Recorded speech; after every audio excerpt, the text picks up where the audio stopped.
channel. Hari ini balik lagi sama Abigail. Kali ini aku mau bahas toxic relationship yang part 2, karena teman-teman pasti udah nunggu-nunggu semuanya. Aku udah buatin part satunya. Di part 1 aku bahas tentang bagaimana sih pendapat kalian lewat Instagram. Aku udah tanya ke kalian dan kalian banyak yang reply ke aku, so aku bacain. Nah, di part 2 ini aku akan lebih spesifik lagi mungkin bahas tentang toxic relationship ini. Tapi sebelumnya buat teman-teman yang baru pertama kali gabung di channel aku, welcome dan di-subscribe dulu. Dan kalau video-video yang aku sajikan itu memberkati, menghibur dan membangun, teman-teman semua boleh like, boleh share juga ke seluruh sosial media yang kalian punya supaya aku semangat bikin video-video buat kalian semua. Hari ini aku lagi ada di Bogor Green Forest karena memang video yang part pertama aku bikinnya di sini. So aku pikir aku akan buat di sini lagi. Aku lagi ada di belakang iya, maksudku di belakangku ada kolam renang. Aku lagi ada di kolam renangnya. Jadi suasananya indah banget, cuman agak berangin, jadi pasti rambut aku terbang-terbang gitu guys. Oke? Biar nggak lama-lama ngobrolnya, kita akan langsung bahas gitu ya. Sebenarnya gini, kenapa sih hubungan itu bisa jadi toksik? Yang pertama adalah jangan buru-buru mau pacaran. Ya, kalian nggak salah. Maksud aku adalah kalau kalian sekarang mungkin lagi PDKT atau lagi mungkin dekat sama orang, lagi mau bangun pacaran, ya jangan buru-buru guys, karena pastikan kalian tahu bibit bebet bobotnya. Mungkin teman-teman berpikir kayak itu mah zaman orang tua ya, harus tahu bibit bebet bobot, tapi itu harus, karena nanti kalian akan ngerasain kok manfaatnya pesan-pesan dari orang tua yang mungkin kita pikir itu udah jadul, tapi itu penting banget buat masa depan kita. Dan ingat, pertama, teman-teman, kalau kalian mau pacaran itu tujuannya adalah pernikahan. So, adik-adik muda yang masih mungkin usianya belasan, kita berpikir kalian mau nikah umur berapa? Kalau misalnya mau nikahnya umur 25, berarti paling cepet kalian itu pacaran umur 20. Ya, umur 20 lah ya, atau 21 gitu, karena pacaran yang ideal itu teman-teman semua adalah usianya 2 dan paling lama 5 tahun gitu. Nah, kalau kalian udah pacaran lebih dari situ, itu udah nggak sehat. Jadi bayangin coba kalau kalian misalnya punya rencana menikah di usia yang 26 atau mungkin 28, kalian udah bisa timbang nih, kalian kapan kalian bisa memulai hubungan pacaran. Tadi yang pertama, kalian harus tahu dulu tujuan pacaran itu adalah pernikahan. Dan yang kedua, pastikan sebelum kalian memulai hubungan, mulai pacaran, kalian udah deal sama diri kalian sendiri. Maksudnya gini, kayak kalian udah happy, kalian kalau bisa kalian udah bekerja, udah punya duit, jadi hubungannya nggak jadi toksik. Karena biasanya kalau kalian udah nggak happy sama singleness kalian itu, maka waktu kalian double itu juga nggak akan happy teman-teman, karena nanti hanya akan ada tuntutan demi tuntutan gitu. Kayak kalau kalian nggak happy dengan diri kalian sendiri, kalian merasa cukup, merasa sudah dikasihi, merasa sudah semuanya sudah terpenuhi gitu, which is kalau kalian mau seperti itu, artinya kalian hubungan kalian sama orang tua harus baik, hubungan sama teman-teman harus baik, terus nggak punya dendam, nggak punya sakit hati, hubungan sama Tuhan juga harus baik. Itu yang membuat kalian kayak udah nggak perlu sebenarnya yang lain-lain, tapi memang pasangan hidup, Tuhan juga mau kita punya pasangan hidup gitu. Jadi pastikan kalian udah happy, sehingga waktu kalian punya pacar, kalian nggak nuntut perhatian, nggak nuntut kasih sayang. Walaupun memang waktu kita membangun hubungan, kita harus memberikan itu, ada timbal baliknya, tapi itu nggak menjadi tuntutan. Jadi kalau misalnya pacar kita sibuk, kita kemana sih, ini segala macam, kok gua nggak diperhatiin. Nah, itu yang seringkali membawa kita kepada hubungan yang toksik banget. Jangan sampai keinginan kita untuk membahagiakan diri kita mendorong kita menjadi orang yang penuh dengan tuntutan. Yang ketiga adalah sebelum pacaran, kalian pastikan kalian sudah siap untuk bersama-sama, karena tentunya sendiri itu beda dengan berdua. Nah, pastinya waktu kalian sudah mulai terbagi, terus pemikiran yang berbeda itu harus mulai disatukan. Dan karena pacaran itu bukan cuma soal hangout, jalan bareng, nonton bareng, senang-senang bareng. Itu bukan proses yang harus dilalui orang-orang pacaran. Walaupun misalnya dalam pacaran memang kita pergi jalan bareng, makan bareng, senang-senang bareng, tapi bukan cuman itu. Jadi kita harus belajar juga untuk gimana keluarga pasangan kita, terus gimana kehidupan dia sebelum sama-sama kita, dan kita harus menyesuaikan banyak dengan itu. Jadi orang yang udah siap, yang nggak akan jadi toksik hubungannya itu pastinya orang-orang yang sudah dewasa di dalam kepribadiannya. Secara karakter dia harus dewasa, secara kerohanian dia harus dewasa, sehingga kalau ada terjadi masalah kita udah punya karakter yang bisa mengalah, bisa mengerti, bisa toleransi gitu. Kecuali mungkin hal-hal yang prinsip ya. Makanya sebelum mulai pacaran ada pentingnya kita harus ngomong satu dengan yang lain. Ngomong apa sih gitu kan? Ngomong ya misalnya kalau aku marah kayak telepon. Kalau aku marah, aku harus diperlakukan seperti ini. Nah, itu dikomunikasikan. Makanya jujur dulu sama diri sendiri, senang dulu sama diri sendiri. Nah, semua yang dikomunikasikan di awal aku rasa itu akan membuat kita punya hubungan tuh lebih baik.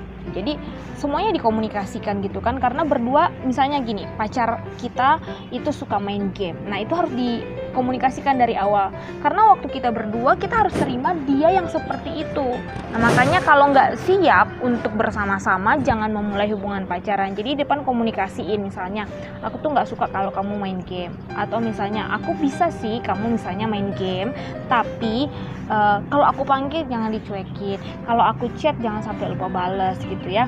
Hal-hal yang seperti itu perlu dikomunikasikan banyak. Makanya pacaran tuh nggak cuma soal senang-senang teman-teman, tapi bagaimana kita membangun komunikasinya itu di awal. Semuanya dikomunikasikan, bagaimana cara kita hidup, kita kalau marah itu karena apa biasanya, kita kalau cemburu itu karena apa. Nah, itu perlu banget gitu untuk dikomunikasikan, untuk membuat nanti kedepannya kita nggak kayak lu ngerti dong, peka dong gitu, kok gak peka banget sih, aku tuh kayak gini segala macam. Nah, itu sering banget kan terjadi sama orang-orang yang pacaran, sehingga hubungannya jadi toksik. Biasanya cowoknya nggak ngerti, iya cewek gue banyak tuntutan nih, gue suruh inilah suruh itu, padahal dia nggak ngerti memang ceweknya itu ada hal-hal yang memang dia nggak suka. Nah, kalau cewek ini nggak juga mengkomunikasikan, atau sebaliknya gitu, si cewek nggak ngerti, iya cowok gue tuh main game mulu, kalau itu nggak ingat, dia nggak pernah tahu mungkin kalau cowoknya ini memang sudah punya kehidupan seperti itu sebelumnya, atau mungkin punya teman-teman yang dia punya kehidupan pribadi sebelumnya sebelum sama-sama kita. Jadi kita harus mengerti dan mengkomunikasikannya dari awal bahwa kita punya kehidupan segini, bisa nggak? Nah, kalau bisa saling mentoleransi, saling mengerti, ya udah silakan pacaran. Tapi kalau nggak bisa, ya jangan gitu. Cari orang yang memang tepat banget sama kamu. Teman-teman, yang berikutnya, yang keempat, itu pastikan kalian benar-benar tahu karakter pasangan kalian. Ibaratnya kalau kalian beli sepatu ke toko, mungkin kalian merasa gini, oh ya ukuranku biasanya 37 atau 38. Nah, aku sering banget tuh kayak gitu. Terus ya udahlah beli aja. Tapi kadang-kadang ukuran sepatu tuh nggak selalu sama. Ada yang mungkin kayak buatan luar itu berbeda dengan buatan yang Indonesia gitu. Jadi lebih baik kalau beli sepatu itu kan kita cobain dulu. Tapi jangan salah, bukan berarti maksudnya pacaran lu cobain dulu. Bukan hal yang seperti itu, tapi maksudnya tahu dulu karakternya seperti apa. Jadi ketika kita misalnya beli ini sepatu, kita nggak salah size-nya. Nah, sama pasangan juga kayak gitu. Waktu kalian penjajakan, kalian harus tahu nih lengkapnya, kira-kira fit nggak sih sama kalian gitu ya. Ada kan misalnya kalau kita beli sepatu atau beli baju, nggak apa-apa kelonggaran dikit tapi masih bagus di kita. Nah, itu kita beli tapi kita nggak kecewa. Sama pacar juga kayak gitu, sama pasangan juga kayak gitu. Ada hal-hal yang memang dia nggak sempurna, nobody perfect, tapi kita bisa lihat nih, kira-kira di kita fit nggak ya, masih bisa nggak ya, masih oke nggak. Nah, itu yang harus. Tapi kalau udah nggak oke, udah banyak nggak oke-nya terus dipaksain, nah pasti banget kalian akan bangun toxic relationship di kemudian hari. Mungkin di awal tuh nggak akan ngerasa, tapi lama-lama kayak jadi tuntut gitu kan. Nah, orang-orang yang suka nuntut dalam pacaran, kamu harus begini, itu karena memang di awalnya dia nggak mengenal benar-benar calon pasangannya. Mungkin 4 poin itu di awal yang menjadi dasar supaya kita bisa membangun hubungan kita yang tepat. yang benar, yang sesuai dengan waktunya ya. Jadi teman-teman jangan mau yang instan, sama kayak makan. Kalau kita makan yang instan pasti juga nggak membuat tubuh kita sehat. Sama milih pasangan juga, kalau caranya instan cuman dari mata turun ke hati dan langsung nggak mempertimbangkan satu dan lain halnya, maka kemungkinan besar kita akan masuk di dalam toxic relationship. Jadi teman-teman, kalau semuanya 4 yang dasar ini tadi udah fit buat teman-teman semua, aku rasa yang lain-lainnya tinggal mengikuti saja. Kita tinggal belajar bagaimana sih mengatasi pasangan kita seperti ini, bagaimana sih supaya kita bisa jadi pribadi yang lebih dewasa. Mungkin kayak kita nggak suka nih, tapi kita belajar. Nah, kalau semuanya udah dikomunikasikan dari awal, aku rasa nggak akan ada lagi kok kamu begini, kok kamu begitu. Makanya sebelum pacaran lah untuk buka semuanya, bukan sesudah pacaran. Karena kalau udah pacaran terus baru ketahuan semuanya, oh ya udah, yang penting belum nikah putus, tapi tetap sakit hati kan, tetap kecewa, dan hubungan yang toksik itu pasti menyebabkan luka, menyebabkan sakit hati. Tapi kalau sebelumnya ya kalian pasti akan, ya udah belum jadi pacar gue ini, gue bisa cari yang lebih baik lagi, nggak perlu sakit hati. So yang paling penting adalah jangan pernah taruh perasaan kalian sama pacar, jangankan pacar ya, maksudnya sama calon pacar, apalagi buat pacar kalian kayak lebih daripada sama diri kalian sendiri. Maksudnya gini loh, kayak you must love yourself first gitu. Kayak jangan sampai kalian udah kasih perasaan harapan besar-besaran, belum jadi pacar aja udah naruh ekspektasi tinggi gitu. Dan kalau belum dibuka semuanya pas pacaran ketahuan, apalagi nanti pas suami istri. Percayalah, hubungan pacaran yang walaupun kalian pikir kalian udah cukup mengenal, pasti waktu kalian jadi suami istri itu juga beda nantinya gitu ya. Jadi teman-teman, nanti kita akan bahas lebih banyak lagi, lebih seru lagi pastinya poin-poinnya. Tapi ini 4 dasar ini mungkin bisa mengawali kalian dalam memulai hubungan gitu ya, bisa membantu kalian dalam mengawali hubungan kalian. Jadi bisa melihat yang ini pas nggak ya, yang itu pas nggak ya, supaya kalian nggak masuk dalam toxic relationship. Oke, sekian dulu video dari aku.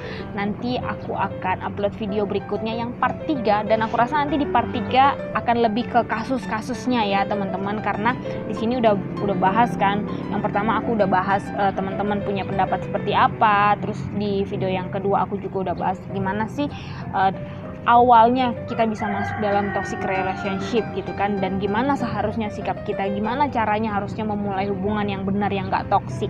Nah nanti yang part 3, ini part yang terakhir, aku akan bahas kasus-kasusnya dari berbagai jenis, mungkin dari kayak segi keluarga, segi keuangan, segi lingkungan, persahabatan, dan lain-lain sebagainya. Dan mudah-mudahan teman-teman bisa belajar dari video aku kali ini. Kalau kalian merasa video ini bermanfaat buat kalian, tolong di-share ke semua teman-teman anak-anak muda, apalagi buat teman-teman kalian yang mungkin lagi ada di dalam toxic relationship. Oke, see you on my next video. Jangan lupa nonton video aku yang sebelum-sebelumnya, video-video terbaru aku. Kalian bisa klik di sini. Nanti langsung aja ke situ, dan jangan lupa buat yang belum subscribe dulu. See you on my next video. God bless you.